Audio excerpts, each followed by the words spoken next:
Welcome back to Urban Update. My next guest has written a book entitled The Things I Used to Do to Sneeze, How to Live an Authentic Life with Awesome Sensations. Here to talk about self-exploration and finding your own personal values is author Monica Cost. Welcome to Urban Update. Thanks for coming in, Monica. Well, tell me, the things I used to do to sneeze, it's kind of out there, the whole subject. In a nutshell, what is your book about? What are you trying to get across in your book? I'm trying to get people to identify their own value system and to sort of get rid of the values that have been placed on them by society and by parents and by mentors and teachers, and really dig deep to see what it actually they care about themselves so that they can get on a path to living authentically. What does that mean, living an authentic life as opposed to an inauthentic life? That's right. And sometimes the disingenuous life, right, is where what I call the land of make-believe looks really good, right? It's a place where you may live in a big house, you may have a certain degree, a certain job, but if you dig deep and you start thinking about your own values, you realize that actually if you lived up into your own expectations, you wouldn't work in that particular job, or you wouldn't be in this relationship, or you wouldn't, have this group of friends, but you would find out what your own value system is, and then you would act accordingly. Where did the title come from? Why, I guess, the things I used to do to sneeze? Where did that come from? Yeah, so I am one of the few people on earth who actually loves the sensation of sneezing. And so when I was thinking, and I used to do all kinds of things to make myself sneeze, from sniffing pepper to tickling my nose. And so when I was thinking about people, the sensations that people are chasing, like the sensation of being loved and wanted and accepted, and I thought about all the things that people go through to get those emotional sensations, and so I thought I would make the parallel. Now, again, you're talking about emotions and feelings and things here, but when you talk about living an authentic life, you're talking not just about like how you feel in your heart, but things like finances too. That's right. That's right. So all of our lives, society has a lot of you shoulds. We have a lot of boxes, and the reason why people want to fit into certain boxes is so that they can get these labels. Everybody wants the good label.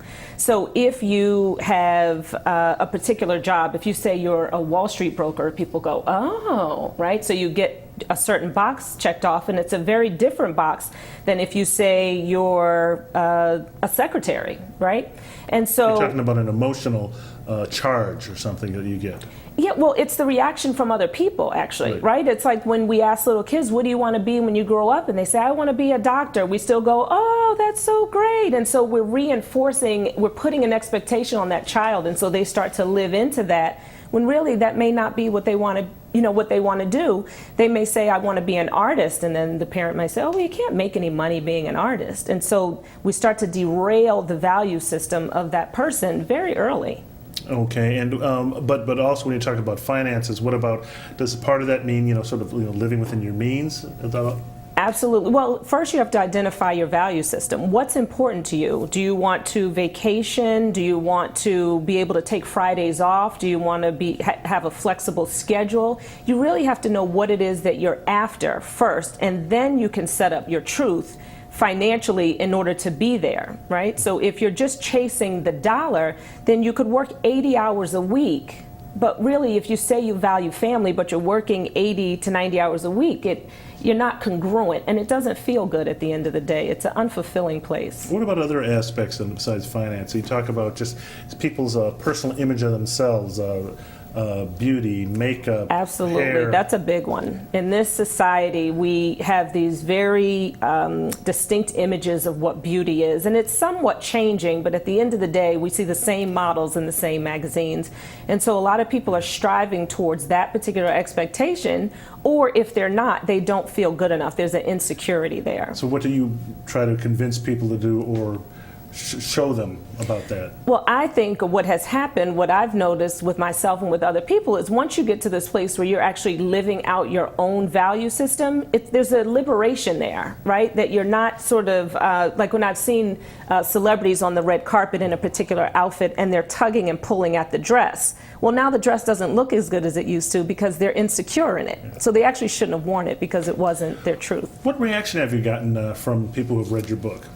It's been extremely interesting. I thought it was, for every speaking engagement or every radio show that I've been on thus far, what people say from ages, I'd say early 30s into 60s, is that what I'm asking people to do is difficult because there's a price to pay for living your truth, right? People are perceiving things and then they make decisions based upon their perceptions. And being in the brand business, I completely understand that. But once you let people know what your values are and what your truth is, they eventually will accept it, and you'll feel better. And I guess what's the main thing you'd like people to sort of take away from your book that you really want them to get? That life is too short to live into other people's expectations. My goal is that the look back on people's lives, on their individual lives, will be one that says, you know what, I gave it my all and I gave it from my core. And I think not only will they be fulfilled, but the lives that they touch will be more fulfilling because it was so genuine. Okay, and we will leave it right there. The author is Monica Koss. The book is The Things I Used to Do to Sneeze, How to Live an Authentic Life with Awesome Sensations. Thanks for coming in, Monica, and good luck with the book. I appreciate it. Thank you for having me. Okay, well, that's it for this edition of Urban Update. I'd like to thank my guests for coming in, and as always, thank you for watching. I'm Byron Barnett for Urban Update. Have a great Sunday, everyone.